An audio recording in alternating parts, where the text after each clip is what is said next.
Hello, everyone. Thank you for joining us today. Welcome for those who are new to us. This is Internet Masr, the Egypt chapter of the Internet Society. And we're thrilled today to start our fourth session or a fourth webinar in our five-part series on digital infrastructure led by engineer Ahmed Abdel-Latif, who's a fellow member of our association. Some of you have joined our earlier sessions, and we're happy to see you back and joining the conversation. This time, we're delving in the fascinating world of the impact of the digital infrastructure on the planet. And we will continue. The next session, which is next month, hopefully, it's going to focus on the people. So I encourage you to be part of this dialogue, and please contact us if you're interested to discuss more further or introduce another topic. We're open for any form of collaboration and negotiate. So it's my pleasure to introduce our speaker today, Internet Master member, Engineer Ahmed is a seasoned telecom and technology executive and enthusiast with 20 years of experience in the international B2B infrastructure and wholesale business across the Middle East, Africa, and Southeast Asia. He has held leadership roles at major global firms like NCI, Verizon Cloud, Global Cloud Exchange, Etisalat Group, and the Telco Group. Ahmed holds degrees in telecommunications and electronics engineering, computer science, and an MBA in globalization. Beyond his corporate roles, he is a key industry leader actively shaping the future of digital infrastructure through major regional conferences. Ahmed, thank you very much for your time, for sharing your expertise with us today, and for your continued support to Internet Maps. Without further ado, I hand over to you the webinar. Thank you. I hope everyone can hear me clearly. If not, let me know. Yes, and just to pick up on what Mariam said in the nice introduction, this is episode number 4 in our series. We started this series back in October last year with an idea to discuss openly within the members of the Internet Society at large, and of course, Internet Masr being the Egypt chapter of the Internet Society, this emerging industry that may not be clearly defined in the minds of many people. So the digital infrastructure series focuses on different aspects of digital infrastructure. I'm happy that we were able to reach stage number 4 out of 5. So next time is going to be the conclusion of the series, but not the end of the discussion. Well, our intention is once we conclude the groundwork, if you will, laying the foundation of what is it that goes into planning and developing these infrastructure assets, that then we can shift our attention into more collaborative efforts. We can have open panel discussions. We can tackle industry announcements and try to dissect them in line with that framework and so on. What we're trying to do here is not so much to give answers, but to raise the right questions so that all of us can embark on their journey of discovery and research and share the knowledge. And as I said, this is a new industry relatively, so everybody is in a learning mood. It's not like the internet, which is 30 plus years of age, very mature and has governing bodies and so on. In this case, we don't have as much governance structures in place, but it is absolutely important because digital infrastructure assets are the backbone of a digital economy. Okay, so let's start our journey then. So again, this is session number 4. I need to provide some background so that people who are joining us for the first time can continue the journey with us without actually missing a lot. So let me first provide a recap of what we discussed in the previous 3 chapters so that you can jump into this as a whole team moving in one direction. Digital infrastructure is generally divided into 3 asset classes: the mobile towers and fiber networks and data centers. Mobile towers are the towers that actually host or provide service for mobile operators, whether 4G or 5G. And these are essential because we predominantly use mobile devices to access information, whether for business or pleasure or for personal use.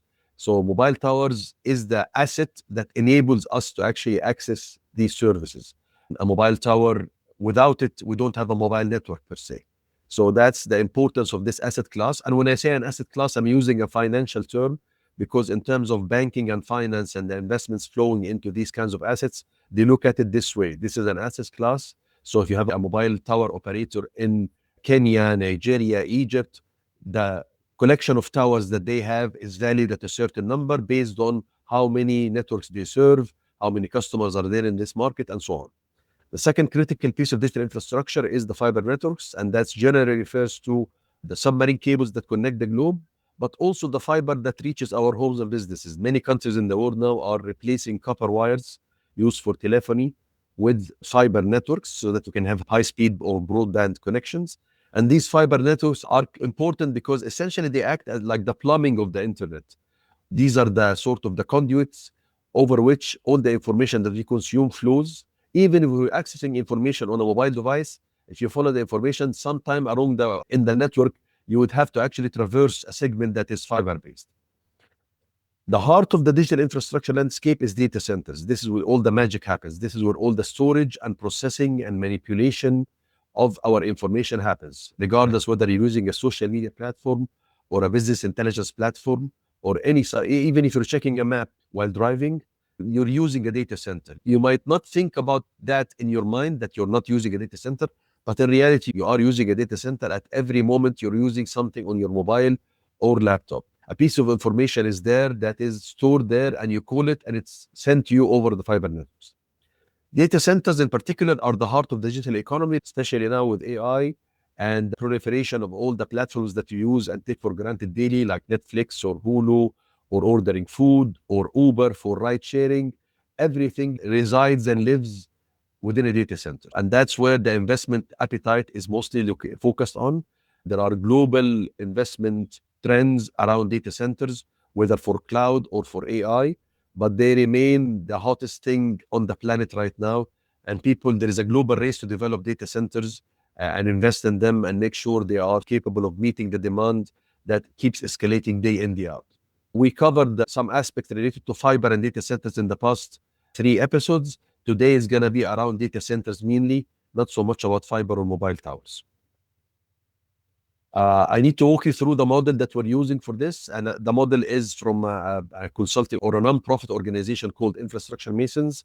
You can find them online. And they published in 2024 a very nice framework that I thought would be very helpful for our purpose here, which is the 4 Ps. Essentially, the 4 Ps go like this. The first aspect of digital infrastructure is politics. We covered that in the second episode.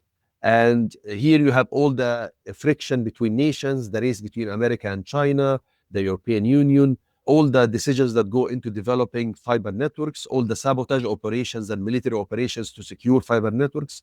These are political aspects, whether the actors are state-owned actors or rogue operators or private organizations. There is no denying the fact that politics plays a big role in the development and maintenance and security of digital infrastructure. We already covered this back in January. The second P in our framework is the power. This was the episode last month. And one cannot really overemphasize the importance of power for the development and growth of digital infrastructure. And also the power, unfortunately, is the Achilles heel of the whole system, because the short story is that nobody has enough power. I don't care if you're in the US or Europe or Egypt or UAE, nobody has enough power to meet the demand for data center. And that pushes everyone to actually extreme lengths to try to come up with new sources of power, including, of course, renewables and other non-traditional sources like nuclear. We covered this in detail in last month, and it remains the playing field on which nations are fighting for resources. But in the same context, if you are a country that has renewable energy resources, then you definitely have an advantage and you can attract investments just by having energy. Everything else will come to you. Capital will come to you. Qualified personnel and talent will come to you. Investments will come to you. International operators, international governing bodies. If you have energy, and the prime example I can give you is Kenya.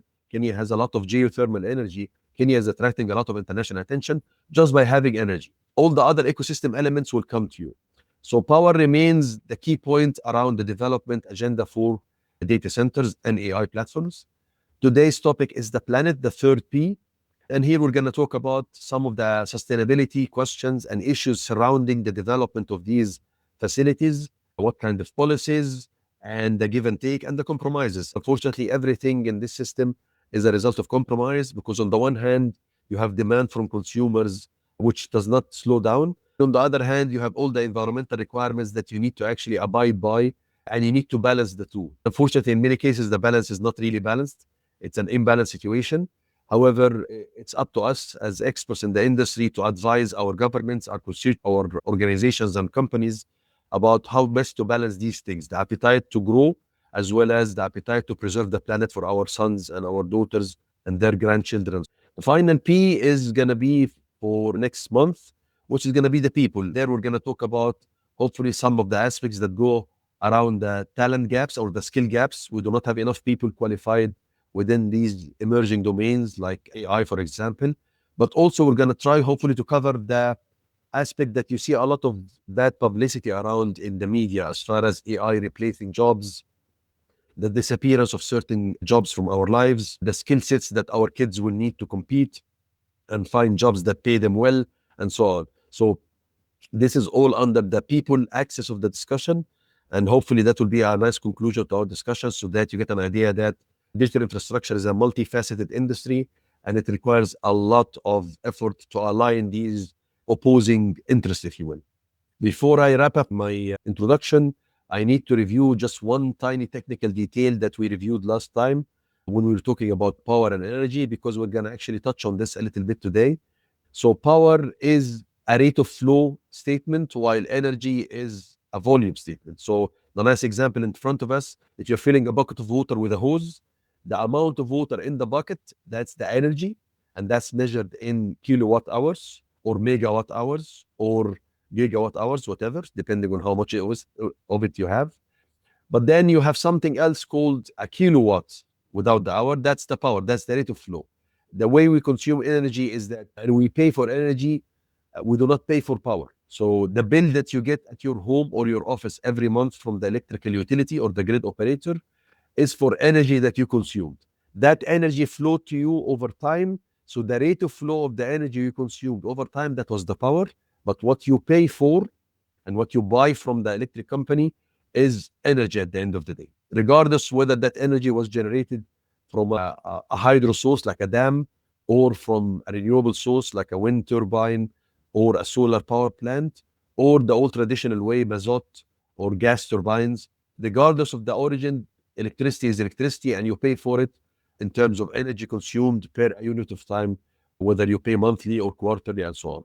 So just keep this in mind. Power is kilowatts, energy is kilowatt hours. With that, we can jump into the sustainability dilemma. Why do we say dilemma? Because essentially it's a conflict between two things. You need to meet the appetite of the growth in your infrastructure facilities, so data centers mainly. You need a lot of energy to be generated and distributed and transported and stored. You need battery systems and so on.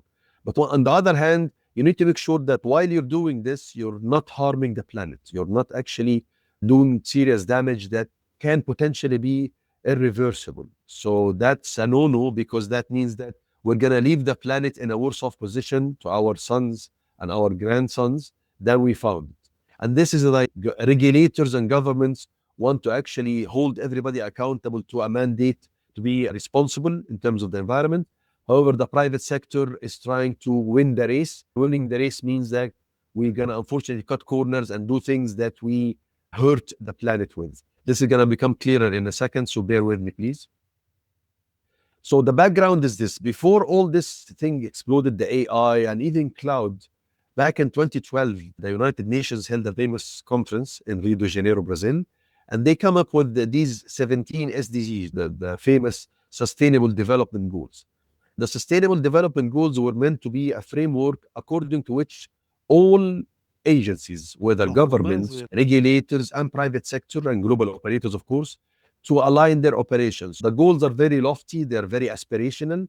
I'm going to show you these goals in a clearer term in this poster here. For example, goal number 1, no poverty. Goal number 2, zero hunger. Goal number 6, clean water and sanitation. So you get the idea. The 17 goals that were ratified and agreed to by the members of the United Nations set these long-term objectives that we as operators or regulators or government officials need to adhere with in everything we do. And if every country on the planet does their bit of planning properly and does their bit of development properly, then the final result, as you'd expect, is that the planet as a whole would be better off. Of course, as you would understand it, this is not binding, although it has been ratified and chosen and committed to by the countries. There is no one entity that actually holds people accountable. Every country is encouraged to actually act according to these global initiatives, and the UN continues to issue reports on that. But in reality, day to day, there is no enforcement on particular countries if they break these rules. There are no penalties and so on. And this is the tension globally, especially when you have political aspects like a new president in the White House. Every president who sits in the White House, depending on whether they come from the Democratic or the Republican Party, has a view on climate change. They are enthusiastic or not enthusiastic about these principles. But these were the guiding principles according to which all organizations said they're going to commit to back in 2012. This is an ongoing effort. And there is a target here of 2050 that people are shooting at, so that we can stop and see how far have we gone on these objectives. 2050 is 25 years away. But again, as I said, we have annual reports on the progress about these initiatives. The EU does fair amount of reporting, of course, the US, as well as the UN. Why is this relevant to our discussion? Because it so happens that data centers are a unique kind of building. And because of the importance of these SDGs, the Sustainable Development Goals, you have now something called the World Green Building Council, which issued standards for each different kinds of building, whether residential or business or industrial or service like data centers, how they can actually adhere and meet the requirements of the SDGs.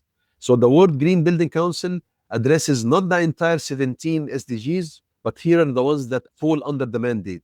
Goals number 3, 7, 8, 9, 11, 12, 13, and 15 fall under the mandate of the World Green Building Council.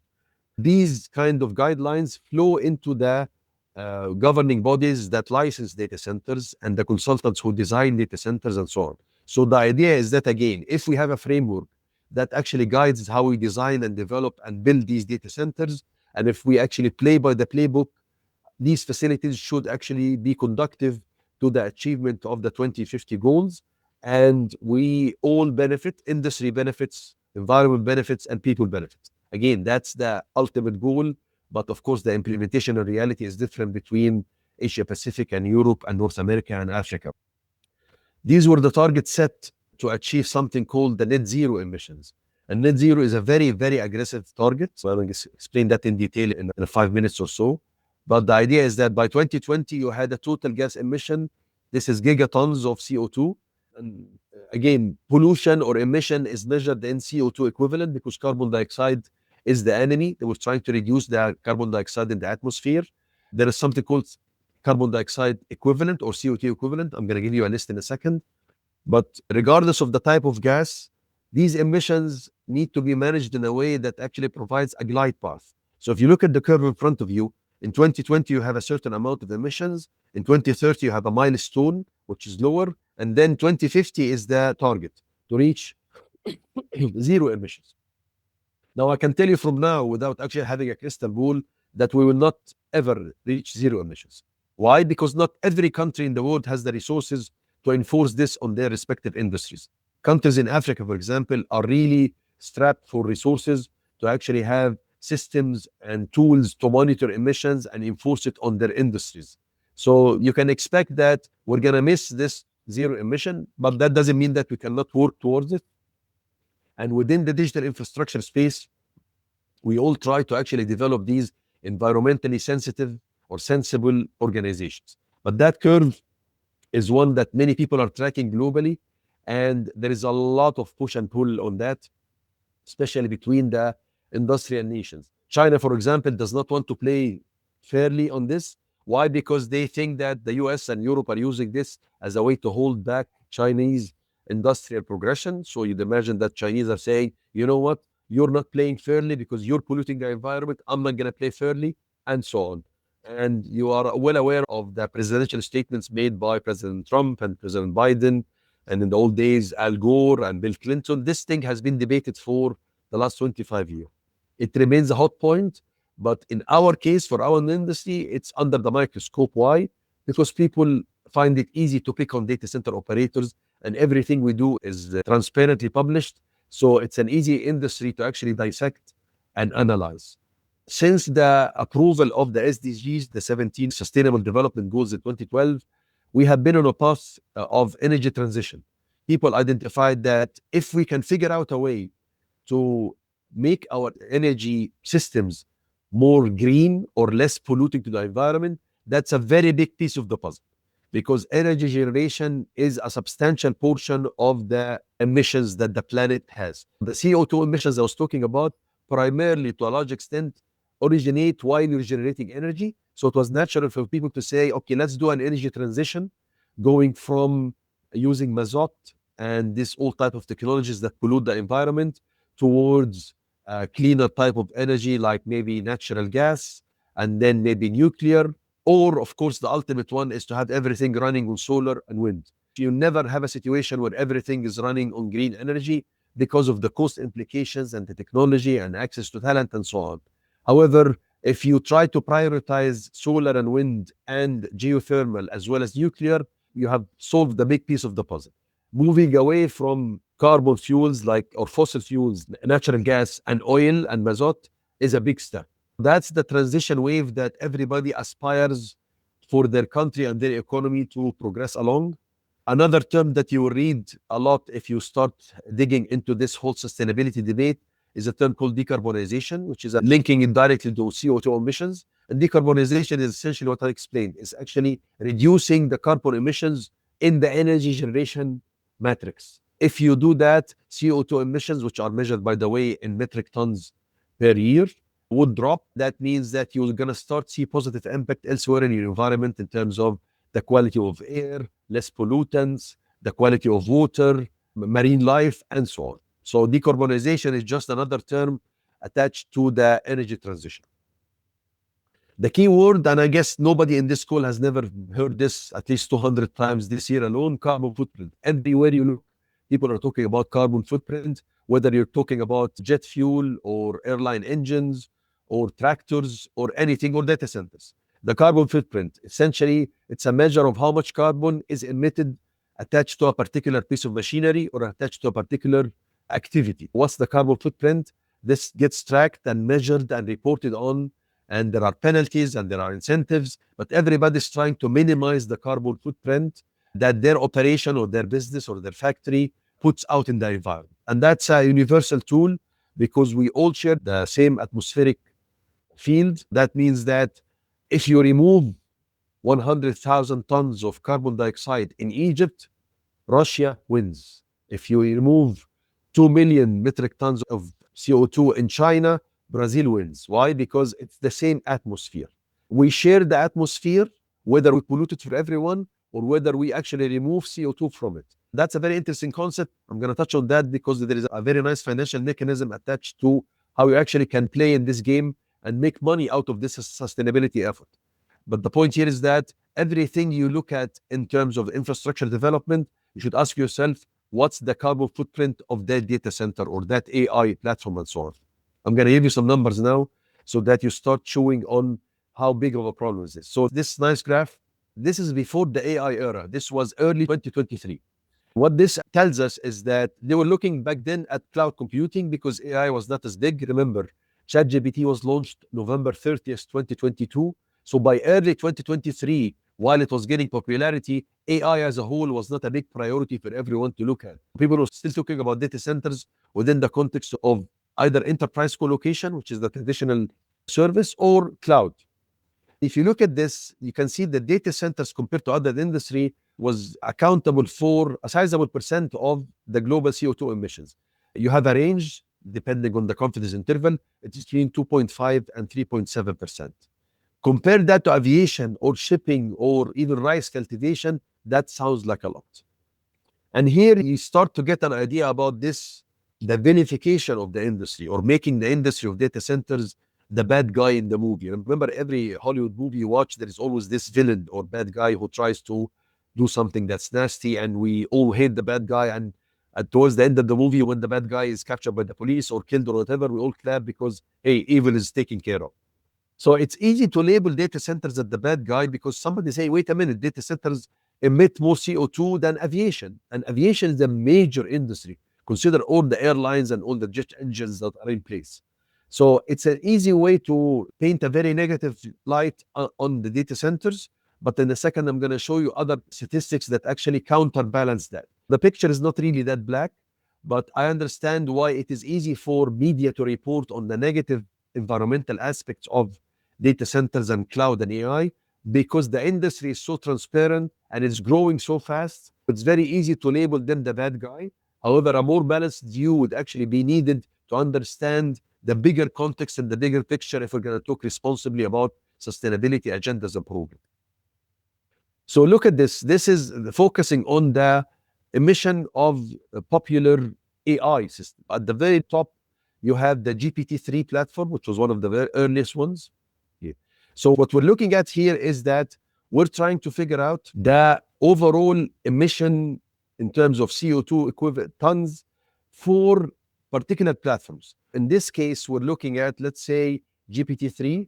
GPT-3 is a platform or a system that has 175 billion parameters.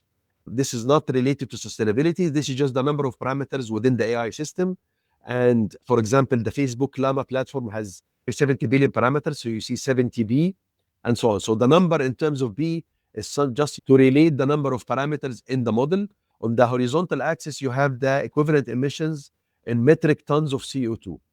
And again, in this case, what you can see is that GPT-3, Gopher, OPT, Bloom, and other systems are emitting a sizable amount of metric tons of CO2 equivalent per year. And in order to make the message hit home clearer, if you look at a human life average, in 1 year, a typical human emits 5.51 metric tons of CO2 across all their activities, driving cars or driving boats or turning on the AC and so on. If you look at this, you would say, wow, GPT-3 is really bad for the environment because it's responsible for a huge amount of tons. But then again, this is not really a fair comparison. Look, you're comparing GPT-3, which is a platform used by hundreds of millions of people, with a 1 year in a human life, and you're making conclusions based on that. This is not a fair comparison. Unfortunately, this is one that's being propagated in many media. Back to my point about the ease with which media find it okay to paint the data center industry and AI as the bad guy in terms of the impact to environment.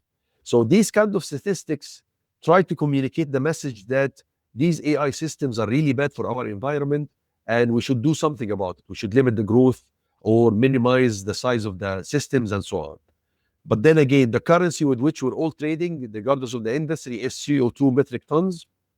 And we need to be aware of how much emissions a data center or an AI system emits, and then worry about how to actually minimize that or deal with it later. But the starting point is to understand that your carbon footprint as an operator should be the starting point of the discussion about sustainability programs, processes and procedures, and so on. This is a nice example. This is very recent. This is January 2025. And again, this tackles a similar aspect to the last graph. They're trying to look at the tons of CO2 avoided by certain personal lifestyle decisions.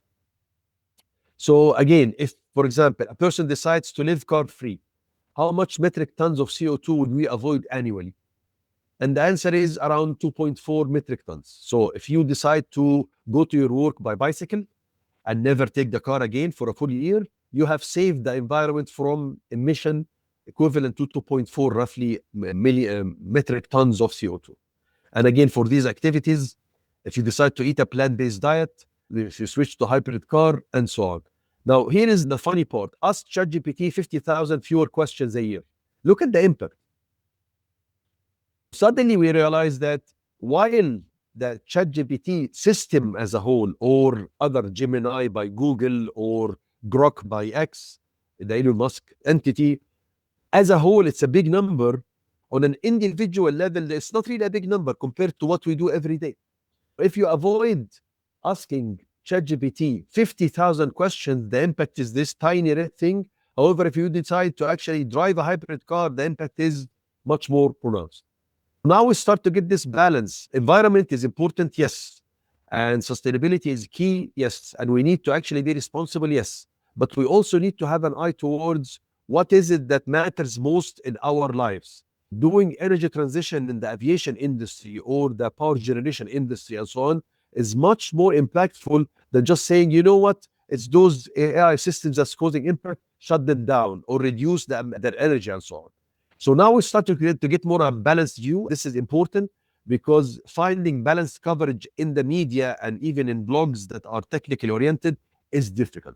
Everyone finds it okay to just blame cloud and data centers and AI for all the negative impact to the environment, ignoring that we do have a long list of things that we can do that can actually help with our environmental situation before we turn our attention to data centers. I think I should take the question now before I forget. So let's take the question. Wow. Do you expect to have some sort of organization or regulatory entity to enforce those 17 goals? The UN is the regulatory agency. They track this. There are annual climate summits, I think every 2 years. Actually, every 1 year. Remember, COP27 was in Egypt, in Sharm el-Sheikh, I think in 2023. It was in the UAE, I think, last year, and so on. So these annual summits are the regulatory body that you're asking about, and they convene and issue reports and discuss studies and have initiatives globally. Just to give you an idea how difficult these discussions is, the emerging market position is that they're blaming the industrial markets because they say you are the biggest pollutant of the planet and you're accusing us and asking us to spend money clean your mess. So who manufactures planes? It's developed economies, Boeing and Airbus. It's France, it's the US, it's Spain, and so on. Who actually pollutes the environment most by cement factories or plastics or petrochemicals. And yet you come to us in these meetings and say, Egypt or Gabon, Cameroon, Sudan, Morocco, you have to actually clean up your environment, but while you're the pollutant. So the tension in the relationship comes from the fact that the biggest pollutants are industrialized nations, and they're trying to convince other nations to pay their share. Recently, there was a breakthrough about collecting together some funds so that the developed nations pay the funds, and then the funds are paid for environmental programs in the emerging market. In Egypt, for example, if you tell me I need you to clean up all the cement factories, I'll tell you I need $200 million. Okay, I'll draw the $200 million from that box. So the regulatory body is trying to balance the tension between these two nations, but I can't always tell you that's working. Sometimes it doesn't work because of the politics and because of some people are just too big to play ball. The US pulled from the climate accord a few years back, and so on. Isn't it cheaper on the long term to have energy generated through wind or sun? Yes, the short answer is yes. It is cheaper in the grand scheme of things. What does that mean? While the price of kilowatt of electricity or wind can initially be high because of the economies of scale, but then once you factor in the environmental impact cost, the cost you have to pay later to clean up the waste from non-clean energy sources. It's like in business, the cost of the alternative opportunity. Okay, when you do an investment decision, you not only consider the cost of capital and the return you're going to get, but you also consider the opportunities that you're saying no to by allocating the capital. So your question is very relevant. Globally, if we all commit to clean energy, whether geothermal or hydro, which is dams, or solar or wind, we're all going to be better off because we'll save ourselves a ton of money that we have to pay to clean up the environment if we do not have clean energy.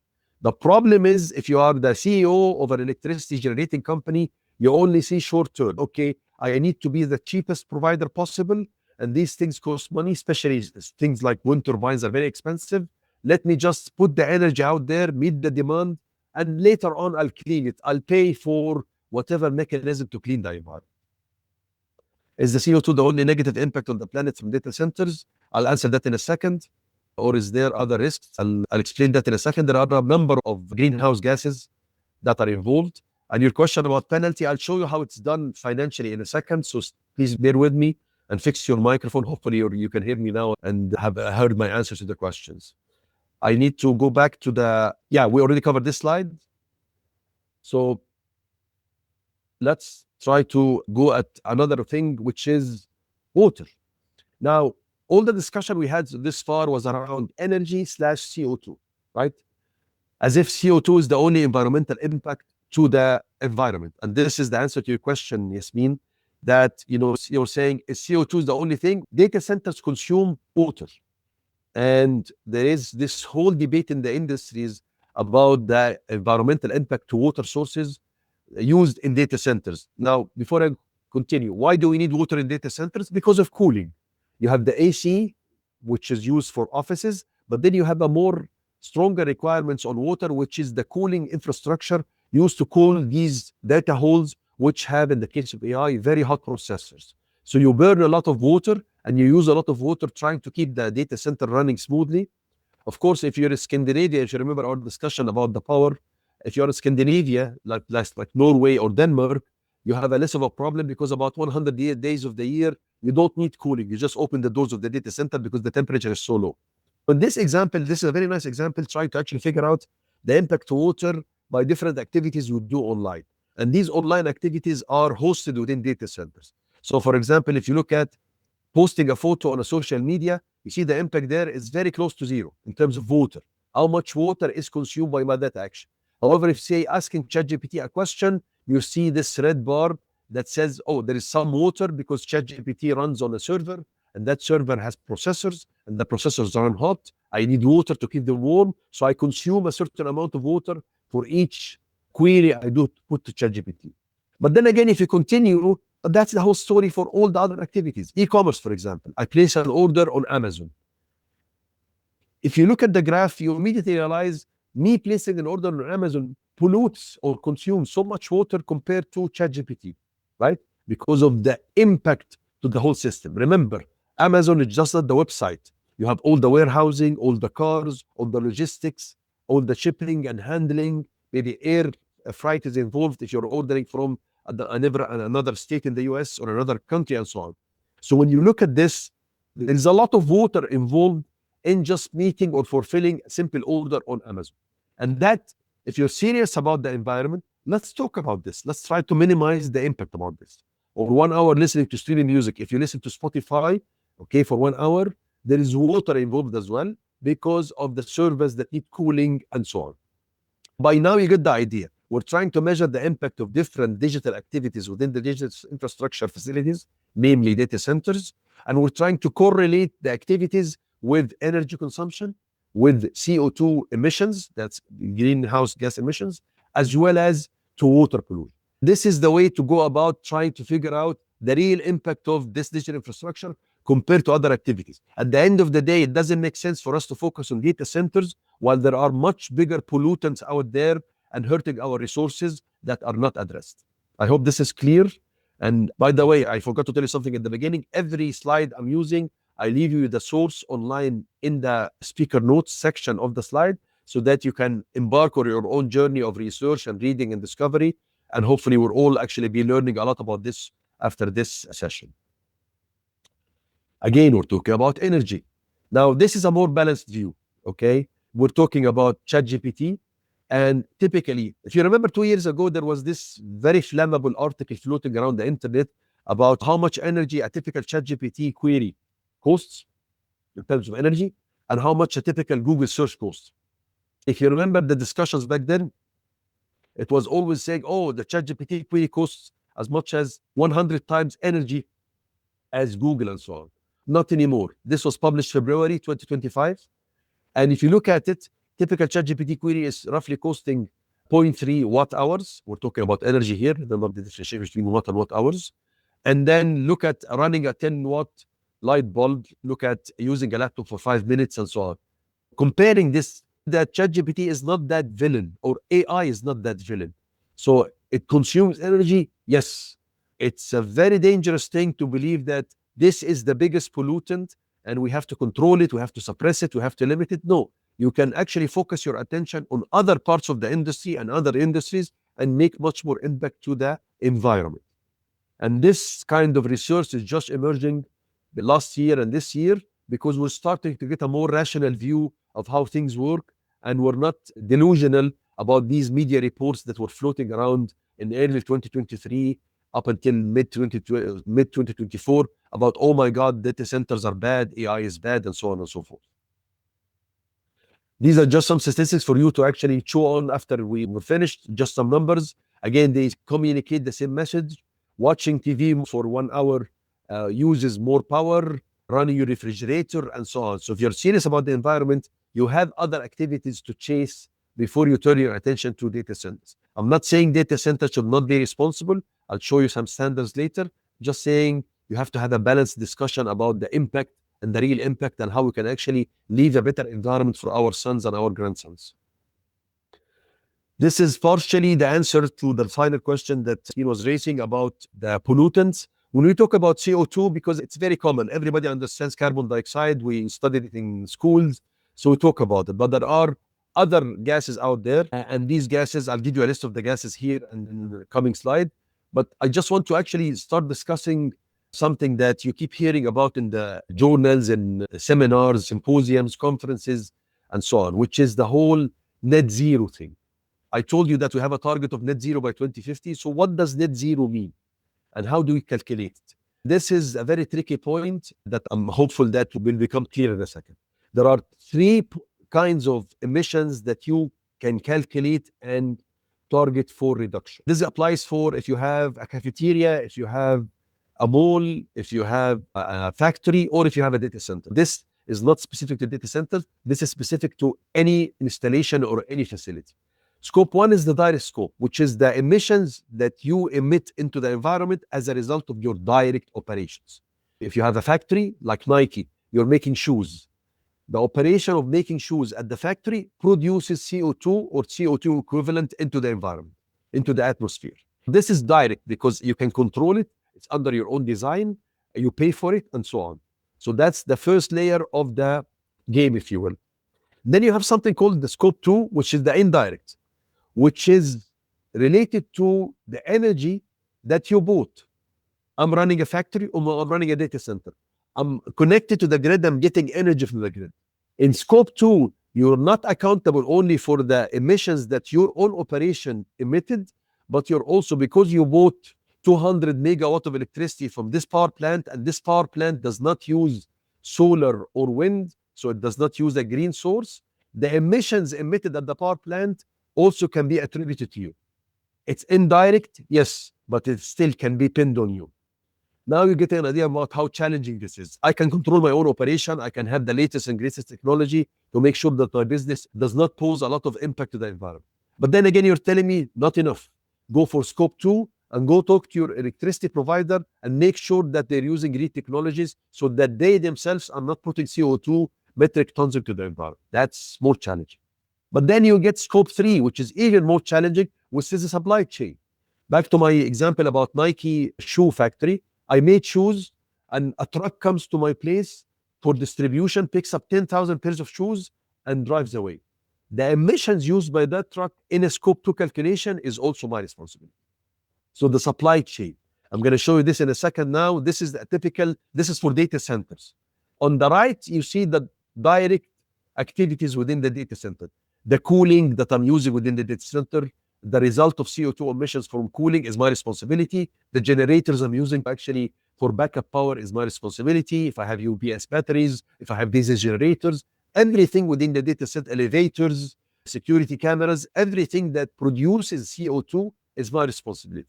But then you go to scope 2, and scope 2 is again something that's not directly related to you. The best example is purchased electricity. The electricity that you use to run your data center emits CO2. And guess what? If you are serious about becoming net zero, you have to take that into account. You have to actually figure out a way to buy from somebody who doesn't emit CO2 and terminate your contract with the electricity company that generates CO2.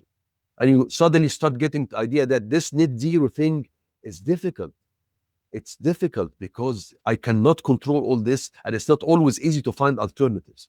The list at the top is the greenhouse gases, the list of gases. To the left, you have CO2, but then you have methane, nitrous oxide, for hexafluoride, and so on. But then scope 3 gets more challenging. Look at this. You're accountable for employee transport. So me, as a manager in a data center, going to work with my normal gas car, I'm emitting CO2 into the environment. The data center needs to figure out a way to eliminate that CO2 within a scope 3 calculation. Everyone in the call, imagine if your business tells you that you need to get an electric car because we're now aiming for net zero at the scope 3 layer. That means that all the employees have to commute by vehicles that does not emit CO2. What about train travel? What about air travel? Can I control this? So suddenly you get the idea that net zero is easier said than done.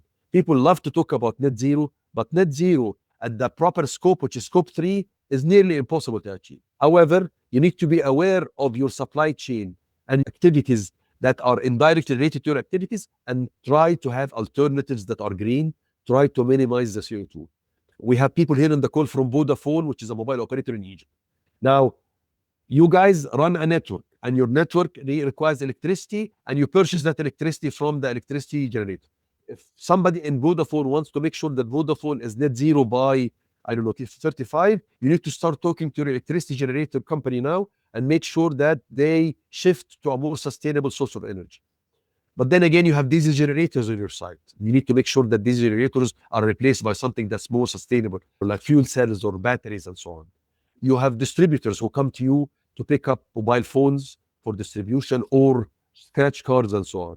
So it would be a nightmare scenario, but it's a very nice exercise for a weekend to think about what a company like Vodafone can do in order to minimize the overall environmental impact across the entire supply chain.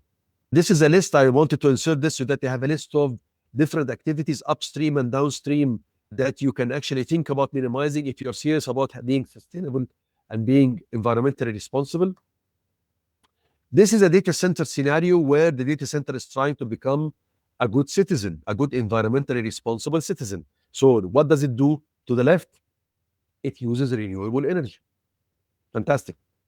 If you have it, in many countries, you don't have enough power to power all the data centers. If you have it, please do it. That makes sure that we are progressing towards the net zero 2050 target and compliant with the SDG targets. If you don't have it, fine, 30%, 40%, whatever you can get away. Start at 5% and grow it later. To the top left, there is a nice example about district heating and cooling. If you watch the Paris Olympics, which was the last Olympics, there was a very famous story in the news about the fact that in the swimming competition, the heat used to heat the swimming pools were coming from data centers. In this case, instead of emitting the heat into the environment like you normally do, you're figuring out a way to actually be more responsible to the environment and making use that it goes to particular use like heating a swimming pool. In Finland and Denmark and Sweden, by the way, they use the heat from data centers to heat up schools. Schools in winter get their heat to warm up the classrooms from data centers. My point is, if you are serious about sustainability, there are a number of activities that you can start looking at and figuring out way, how can I actually be more responsible to the environment? How can I minimize my carbon footprint, which is the number of metric tons of CO2 equivalents I'm putting in the atmosphere? And then I can shift my attention to my supply chain, my partners, my customers. What is it that I can do to help them minimize their carbon footprint as well? Questions? Let's look at the chat. This is a good session. Oh, thank you, sir. Is it possible for you to share your email, Ahmed? No. Of course, I will. No problem. You can get it from Mariam, and I'll make sure to include my contacts in the presentation so that when you get the link to get the presentation, you download it, you'll find my contacts. No worries at all. I think Vodafone is already working on scope 1 or 2. Of course, this is a Vodafoner talking. Okay. Expected. But it's a good thing to hear that a company is aware about the scopes. As I said, this is a difficult journey, but you have to start somewhere. The fact that Vodafone, as an example, because I use that example myself, is tackling scope 1 and 2 is a big step forward. We need more responsible operators, technology providers, and data center operators to start accounting for the different scopes and then doing something about it. And market leaders like Vodafone definitely are a good example to actually copy from. So we're back to the presentation. And again, this slide is meant to highlight the fact that sometimes you hear companies commit, we're going to become carbon neutral by year XYZ or net zero. There is a big difference, really. Carbon neutral is, I wouldn't say a scam, but it is not really serious environmental work. Why is that? Because carbon neutrality relies on an accounting treatment of the problem, while net zero is an operational treatment of the problem. Net zero is what I was explaining in a second, scope 1, scope 2, scope 3, looking at my diesel generators, replacing those, looking at my cooling systems, my AC systems, and replacing them with more environmentally friendly ones that does not use carbon fluoride and so on. This is an operational thing. You do change systems and you replace. However, in a second, I'm going to show you another way to do it, which is an accounting treatment, which essentially allows you to pollute the environment, but then pay a penalty or pay a fee. But it's not called a penalty, it's called something else. So this is an accounting treatment. Typically, organizations start with the accounting treatment, and then over time, they migrate into a more operational treatment because we cannot clean the planet using only accounting treatments by having payments and credits and so on. So this is the difference between two things that you will hear in the market about carbon credits and carbon offsets. Now, a carbon credit is a vertical mechanism and a carbon offset is a horizontal mechanism. What does that mean? In a typical situation, you have an environmental regulator. Let's say in Egypt, the environmental regulator is the Ministry of Environment. And this regulator sets a maximum amount of emissions per sector or per industry. So, for example, they say, okay, we have 4 telecom operators in Egypt. The telecom sector cap in terms of metric tons of CO2 emission should be, I don't know, 10 million tons. That's it. So that cap means that in order to exceed the cap, you have to buy a credit. This is what I meant by accounting treatment. When you pay a price to buy a credit, essentially what you're saying is, you know what, I'm going to pollute the environment, but I'm going to pay for it. So this mechanism, pollute and pay, is an accounting treatment. You have not really solved the problem. You continue to pollute the environment, but then you're paying money so that the government can take that money and plant some trees somewhere or do some environmental problems or solve some environmental problems. So this kind of pollute and pay is what carbon credits is all about. And what governments around the world are doing is that they set the cap per year and they reduce the cap year after year. This is the ingenious part about it. When you reduce the cap, suddenly somebody who was compliant last year is no longer compliant this year because the cap is lower. And suddenly they have to actually do something about it. They cannot buy credits because the amount of credits keeps reducing. So this is called cap and reduce or cap and trade. And that's why it's called the vertical mechanism, because you have the regulator at the top and all the other operators at the bottom. And the dealings are between the regulator. You buy the credits from the regulator, which is the sort of an indirect penalty for the polluting activities. Carbon offsets, by comparison, is another mechanism which is horizontal. It's between market participants. And I'm going to show you this in a second with a nice example. This is a nice example. Focus on the lower part of the slide. You have a regulated market, so a market that has a cap on emissions. To the left, you have the dotted line is the emission unit. This is the cap that we have. The regulator told us this is your cap. To the left, you have a good citizen, a good corporate citizen, which is a factory, emitter A. And emitter A is not really emitting to the maximum they're allowed to emit to, according to the cap. They are emitting lower than that. So the brown box to the left is the amount that they have not used. Okay?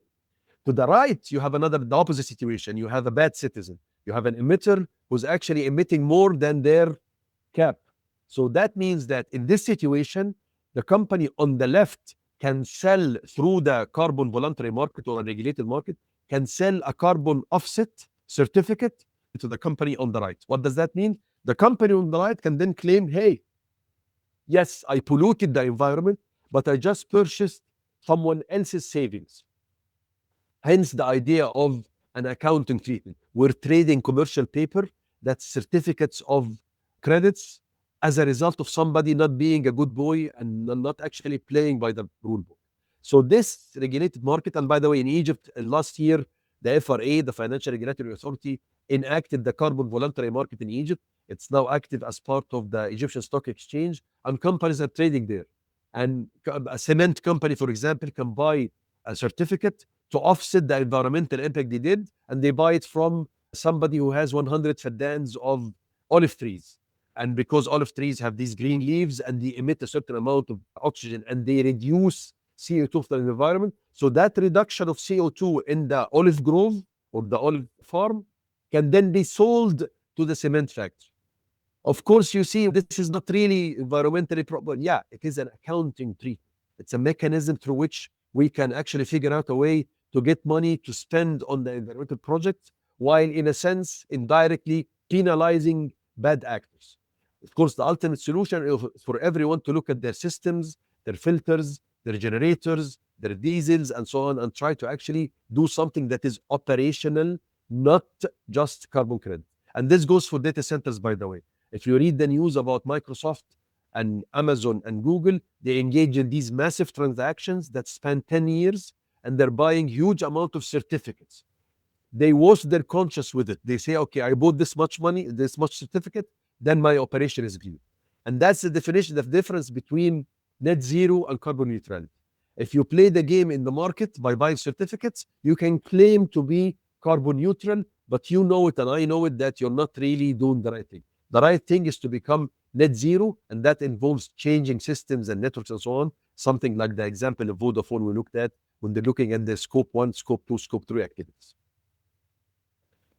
This is another way to treat the energy part. These are called RECs, renewable energy certificates. And essentially the story there is that when you buy energy from a generator, the generator has different sources. They can generate 20% of their energy from solar, 10% from wind, and 70% from the traditional dirty way. When you buy electricity from them, the electricity that you receive is a mix of three, right? So you have no way of compensating environmentally friendly operators or boosting them. So what can you do? You buy a renewable energy certificate. When you buy a renewable energy certificate, you actually are telling the operator or the grid operator, I want green energy. In a sense, it's like you separated on paper, you separated the green part from the dirty part. And that money goes to the developers of solar power plants and so on, so that they can increase the percentage in the revenue mix. Again, it's an indirect way to clean up your operation, but it's a way that is financially very viable and many people can do it. Now we get into the data center jargon. The most important factor in measuring the efficiency of a data center is something called the PUE, which is the power usage effectiveness. I'm going to show an example of calculation right now. But up until 2 years ago, PUE was everything that people needed to know about a data center, the efficiency with which you use your power. And there was a lot of consultants and a lot of reports how to reduce your PUE. PUE is a factor number that's greater than 1. I'll show you the calculation right now. But that's it. Life was easy. We all had needed to talk about electricity, and that's it. Now things are getting more serious. With the billions and billions of dollars being spent on AI, people are saying, wait a minute, we cannot just measure the efficiency of data center using a simple metric like the PUE. We need much more metrics. So here you go. You have water usage effectiveness, how effectively you're using the water resources in your cooling and AC and so on. CUE, carbon usage effectiveness. You have something called CPE, compute power efficiency, and you have something called ERE, energy use effectiveness. Reuse, essentially how you actually recycle energy to your system or figure out a way to have a closed system. Suddenly, data center operators are under tremendous pressure to actually report on these figures so that regulators can start setting limits, start setting ranges, start penalizing people who are not complying with that.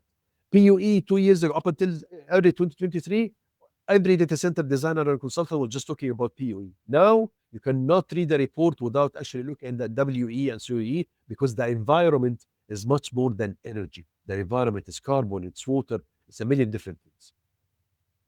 This is the calculation. The easiest one to understand is the PUE at the top, which is essentially, if you look at the data center, some equipment in the data center are necessary for you to function. So elevators, gates, cameras, AC, cooling, all these are necessary for the servers to function. So they're viewed as a sort of a necessary but unproductive part of my operation. I cannot have a data center without cooling, but cooling itself, I'm not selling cooling to my customer. What I'm selling is the processing power and the server. So the equation is PUE is 1 point something. You can never have a PUE of 1 because that essentially means that everything in the data center is IT processing equipment and there is no cooling, there is no AC, there is no other use of energy. We understand that a data center has other sources of energy besides IT, and that's why the equation is 1 plus something. And the something is the non-IT part divided by IT. So when you hear something say Microsoft is developing a 100 megawatt IT load data center, that's the IT equipment in the denominator. So that's 100. But the actual total load of the data center can be something like 140 megawatt.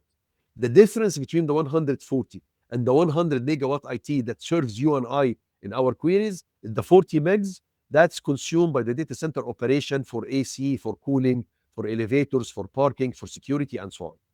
So that's the PUE calculation. Typical PUEs in the industry are 1.4. The lowest PUE ever published, which is not operational yet, is a data center in Japan. The design has been published last year, and they're aiming for a PUE of 1.15. So only 15% wasted, if you will, from the total.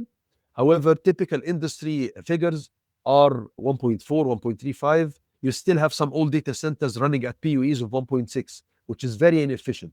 Why is this important from the sustainability point of view? Because the environment cannot tell you not to have more. Nobody can tell you not have more servers. But the other activities are polluting the environment. The AC and the cooling and so on, they're using electricity, they're emitting CO2, they're wasting water. And that's where the focus is. If you can get the number as low as possible to 1, that means that you're becoming more responsible and more sustainable. So that's the dilemma we started our discussion about. The dilemma is balancing the operational requirement in a data center and making sure that we do not harm the environment. One of the ways you can measure this and start tracking it and putting pressure on your team is the PUE. Try to squeeze it as much as possible. Look at your cooling, look at your AC, look at your all the systems, and try to renew them with fresh ones that are more energy efficient. So then the waste in your energy utilization drops, hence the impact to the environment. WE is the same. It's the water consumption divided by IT equipment energy, and it's measured in liters.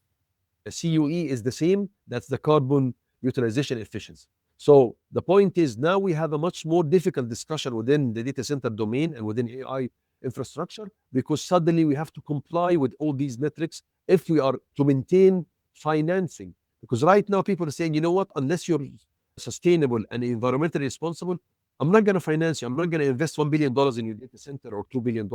You have to show me that you have actually taken care of these environmental metrics. This is where the mesh between power, which we discussed last time, and the planet aspect. Of course, there is always the politics, because some data centers in China do not care about this. They just want to actually launch the system, while in Western Europe and America, there is a much more stronger emphasis on the environment. So the politics part and the power part also are involved. Now we start to get the idea about how these 4 elements of the model we're discussing play against each other. Some of the things that are bad about PUE, I'm not going to dive deeper into this, but the point is that the thing I want to emphasize is that PUE is a function of temperature. So a data center in Egypt is different than a data center in Moscow. Why? Because it's cooler in Moscow, doesn't consume a lot to cool the data center. So PUEs are lower in cold climates like Finland, Denmark, Moscow, and so on, while PUEs in Dubai or Riyadh are higher, because we need much more energy to cool a data center in these hot climates. That in itself makes it difficult to compare data centers globally. You cannot take 2 data centers that both have, let's say, 2,000 square meters or both have 100 megawatt IT and compare them. Why? Because it takes much more power to cool a data center in a hot climate than in a cool climate. So there are issues with PUEs, and that's why you need the water, the carbon, and the other metrics, because PUE can be easily manipulated. It's not a fair thing, and it changes from summer to winter. Your operational efficiency in February is different than August, because in August you're burning so much energy trying to keep the facility cool, but in February the whole thing is much easier to cope with.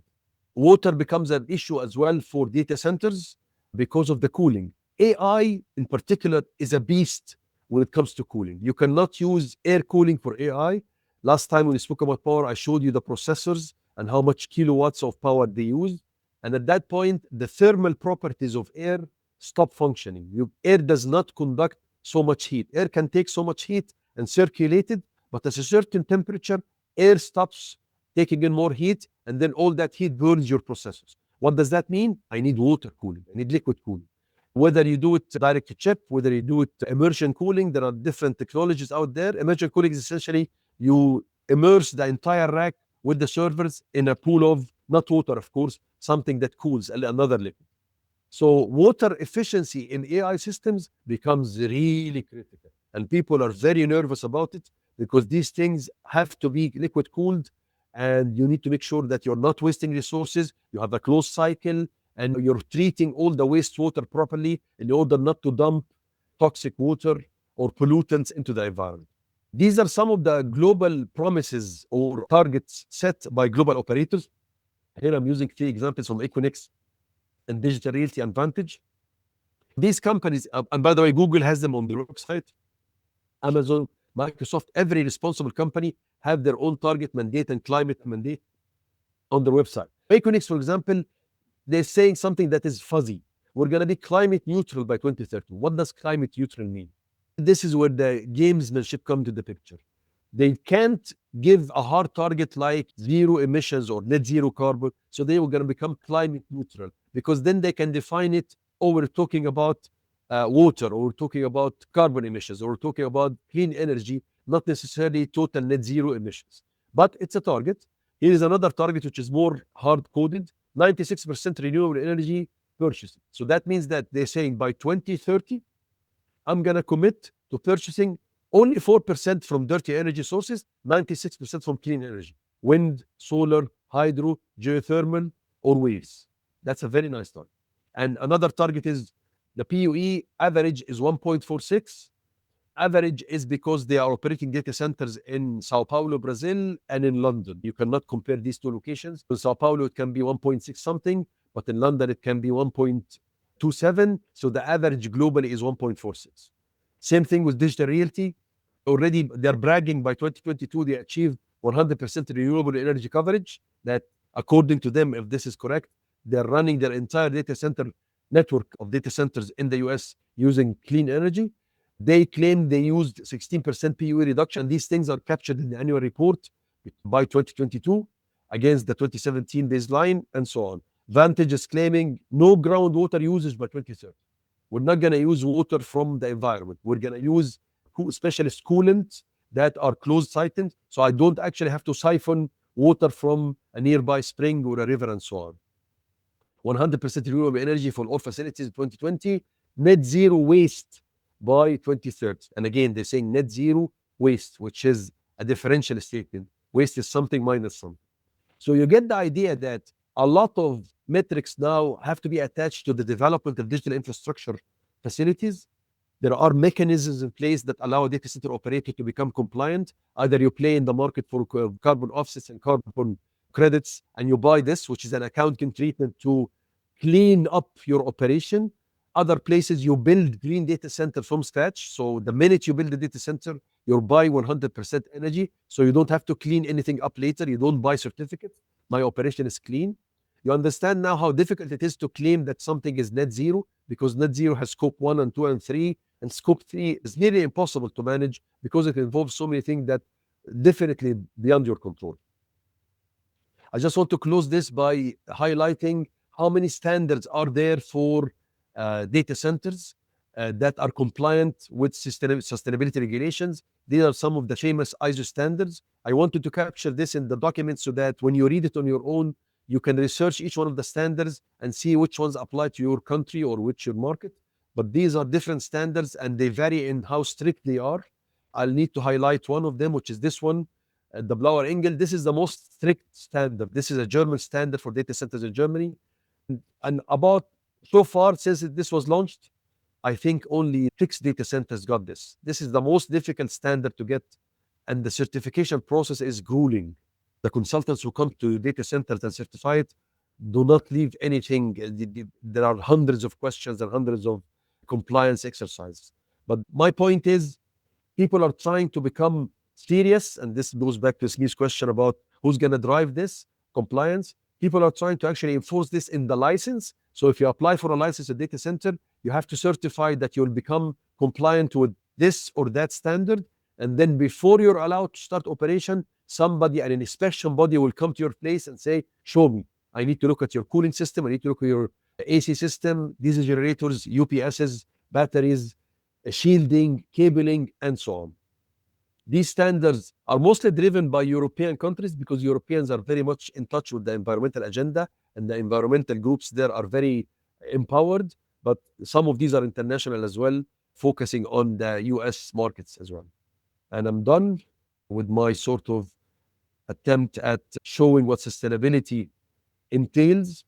My attempt today was to actually introduce you to this whole intersection of environmental policy with digital infrastructure and investment mandates, and how we can actually figure out a way to align them together in a way that makes business sense, but also is good for the environment. Not sure if I succeeded or not, but this is an appetizer. This is a teaser. This is not the answer.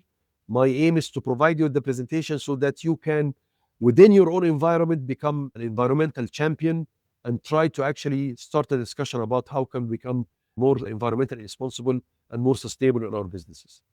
And with that, I conclude. I'll open the door for questions if anybody has any question. I have a brief question. To what extent do you think that the technology to align with the futuristic or the current environment need, to what extent are we lagging behind? Is it done on purpose? Or you also pointed out statistics that showed that they are not really bad. Yeah. The point is, at the end of the day, it's a business decision. So a data center has to balance this. Your question started with technology. Do we have technologies today that allow us to become more sustainable and more environmentally responsible? Absolutely. I'll give you an example.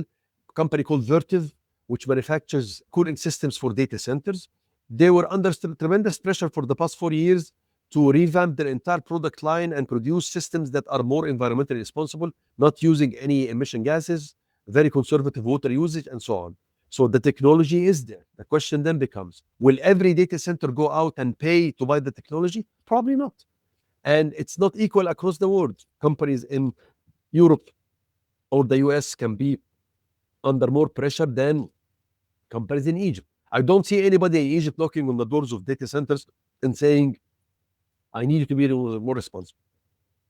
If that happens by the ministry or the Ministry of Environment or another regulatory agency, you're pretty sure that these will start happening in the marketplace. But overall, it has to be a business decision because these things cost millions. And as a business owner or business operator, I have to make sure that I'm spending wisely so that I can recover a decent profit at the end of the year. To answer your question, the technologies are there. It has to be justified unless somebody gives them free money. Unless the government of Egypt, for example, say, you know what, here are £2 billion set aside to make sure that all our data centers, like an industry fund. And more than anyone here on the call, that this is nearly impossible to get. Nobody's going to give free money like an industry fund so that people can actually upgrade their systems to become 100% net zero or carbon neutral and so on. So it's a process that will take decades. It's a process. But what you can do right now is that to ensure or insist that new developments, new data center become compliant from day one. And then over time, we're going to go back and upgrade all the other existing legacy systems. Yes, thank you. Thank you very much for your time, for your knowledge, for sharing. I think each and every session, it becomes more interesting and we're closing the loop by the people next time. So can't wait for the people session. And thank you very much for today. I assume people are waiting for the presentation. So thank you very much for also sharing it with us. And I will try to send it and maybe people can communicate with us so we can send the presentation and see if you can send it by email or share the link on our LinkedIn. And I think we should keep the discussion going. So if anyone is interested, we can have a WhatsApp group to discuss the planet part or the whole 4. We can continue the momentum going because it's very interesting. So please let us know as well. Thank you, Engineer Ahmed, for today. And thank you everyone. Thank you everyone for participating.